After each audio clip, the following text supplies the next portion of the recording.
The corpse is in front of you. Bread sits on its chest. You eat. Their sins transfer to your soul. This is your life as a sin eater. You do not hesitate, not anymore. You learned long ago that hesitation only makes the room colder. The family stands along the walls, watching without watching, needing without wanting. The candles pull shadows across the dead man's face. The bread is coarse. The room smells of tallow and something else, something that has no clean name. You lift it, you eat, and the room breathes again. But you don't, because somewhere behind your ribs, you feel it settle. Another one. Another weight that was never yours, placed there anyway. This is what you are.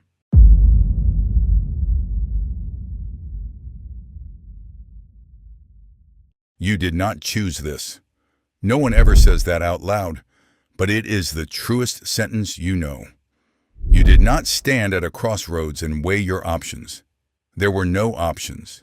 There was only the cold and the hunger and the particular cruelty of a winter that does not care about your name. Your father may have done this before you, or perhaps it was a neighbor, some hollow-eyed figure at the edge of the village, whom people spoke of in whispers, whom children dared each other to approach. You watched him once. You were small. You didn't understand why the adults stood so far back, why no one offered him a seat, why he walked home alone afterward with coins pressed into his palm like something shameful. You understand now. By the time the roll found you, you were already outside the warm circle of belonging. Too poor to matter, too desperate to refuse. Perhaps you had already been cast out. A family scandal, a failed harvest, a sickness that took everyone who might have kept you tethered. Whatever the reason, you were available. And availability, in a world without mercy, is enough. The first time someone led you to the house, explained what was needed, pressed a small coin into your hand before you'd even agreed. You were hungry enough that the coin decided everything. You ate. You walked home with a few pennies and something heavier that you couldn't name. You have been walking home with it ever since.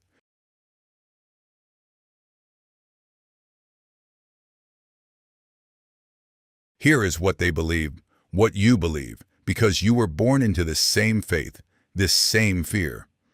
The soul carries sin the way cloth carries dye. Every act of cowardice, every cruelty, every broken promise, it soaks in. And when a person dies with their sins unabsolved, those sins cling to the soul like mud. They can drag a person down, away from heaven, into something else. The church offers absolution, but absolution requires a priest, and priests require proximity, and death does not always wait for proximity. The farmer dies in the field. The woman labors too long and does not survive the morning. The drunk falls in the cold and is found stiff by dawn. No last rites, no clean departure. And so the family panics, not from grief alone, though the grief is real. They panic because they love this person, because they cannot bear the thought of a soul they knew wandering somewhere dark, bearing weight it can never put down. And someone says, "Send for the sin eater." The logic is ancient and strange and desperate. Food placed upon a body becomes a vessel. The sin seeps in the way water seeps into bread. And when you eat it, the transfer is complete. The dead go clean. The living can breathe. It is not an official sacrament. The church does not sanction it. Some clergymen call it superstition. Some call it blasphemy. But the families call for you anyway, because the alternative is unthinkable.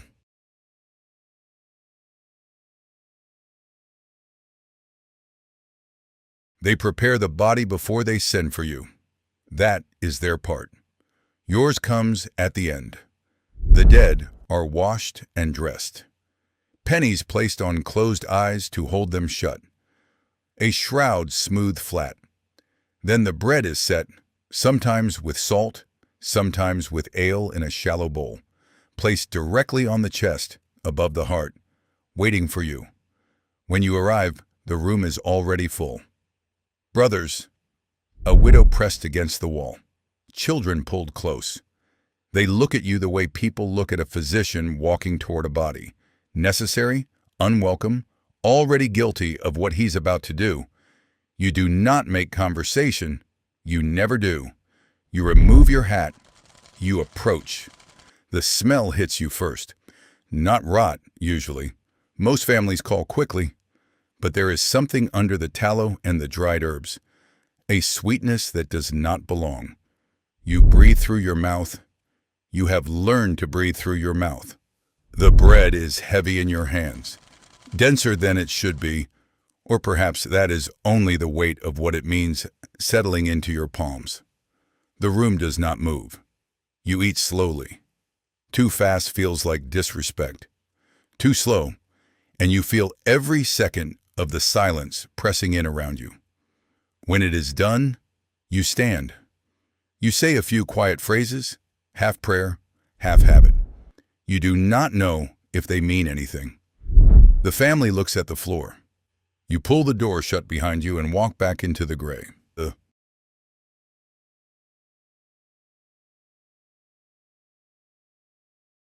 They pay you what they can, which is rarely much. A few coins, sometimes silver, more often copper, a small loaf, a piece of cheese wrapped in cloth. Once a man handed you a dead rabbit still warm from the snare, and you were grateful for it in a way that frightened you. It is never enough to be comfortable. It is always just enough to continue. You do not eat well except on days when you eat the bread of the dead. There is a bitterness in that particular irony that you stopped finding remarkable long ago.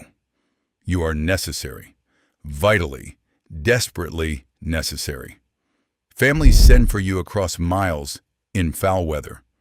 They need you the way they need a midwife or a grave digger, completely, urgently, and without any desire to think too long about the fact that you exist.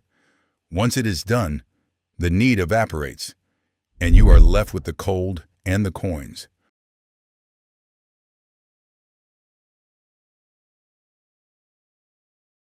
The village knows what you are. They have always known. There is no anonymity in this. Your role requires your presence at the most private moment of a family's life, the moment between the living and the dead, and that is not something a small community forgets. What they do with that knowledge is avoid you. Not loudly, not cruelly most days, but with the quiet consistency of water moving around a stone. You walk through the market in conversations slow. You sit in the alehouse and a half-circle of empty space forms around you without anyone deciding to form it. You pass a woman with a child, and the child is pulled closer, just slightly, just instinctively. The church does not want you inside. Not officially barred, perhaps, but you feel the weight of every turned head, every silence at the door, and eventually you stop going. The church is about salvation, and you are the living argument that some people exist outside of it. You cannot marry. Who would have you? And even if someone could love past the strangeness of it, you would not allow it. You would not press this life onto another. So you do not allow it. You sleep alone. You eat alone. You grow old in a house that holds only you and the accumulation of quiet. Children sometimes follow you at a distance, daring each other to call out your name. You remember being one of those children once, before. But on the worst nights, the loneliness does not feel like a condition. It feels like a punishment.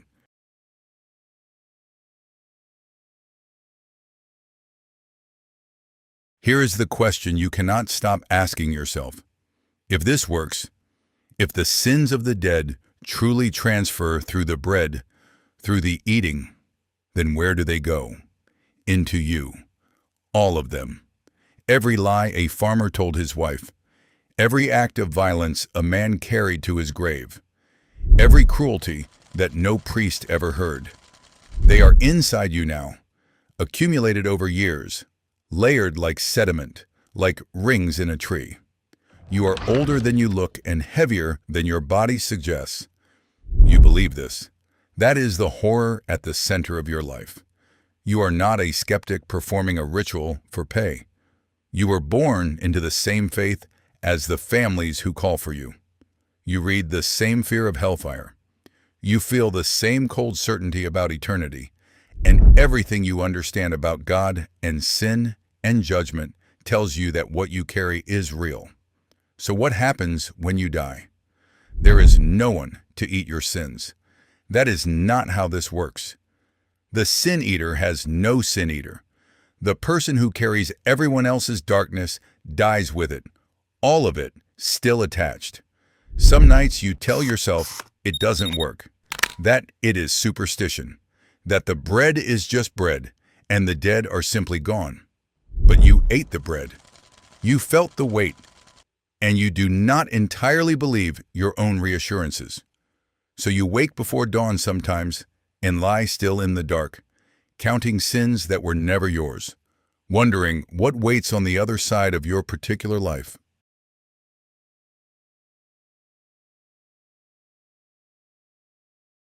You are real. The records are sparse. This practice did not announce itself, but it was documented. John Aubrey, writing in the late 17th century, recorded sin-eating in the Welsh marches with the precision of a man who believed what he was observing mattered. The practice lived in Wales, in the border counties of England, in scattered corners of Scotland. It survived through the 1700s and into the 1800s, bending quietly beneath the notice of official religion. A man named Richard Munslow of Ratlinghope in Shropshire is among the last-named sin-eaters in the historical record. He died in 1906.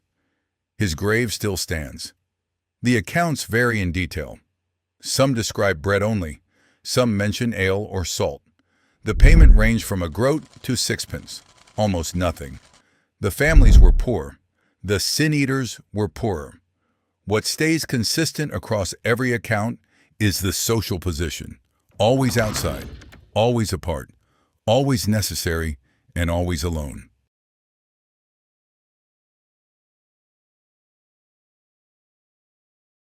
It does not end dramatically. Nothing about your life has ever been dramatic in the way that stories require. You do not go out fighting. The practice simply thins, like fog in the morning. Present, then present less, then gone without a moment you can point to. Education creeps into the villages. Reading spreads. The church pushes harder against folk customs, drawing firmer lines between what is faith and what is superstition. Newspapers begin to frame the old rituals as curiosities, relics of an embarrassing past. The families who once called for you begin to hesitate. Then they stop calling. A generation grows up who was never told to send for the sin-eater. And so the role does not die. It simply is not passed on. The last of you fade quietly, carrying what they carry, and the world does not mark their passing with ceremony or grief. No one eats their sins. No one performs the ritual in reverse. They are buried with everything.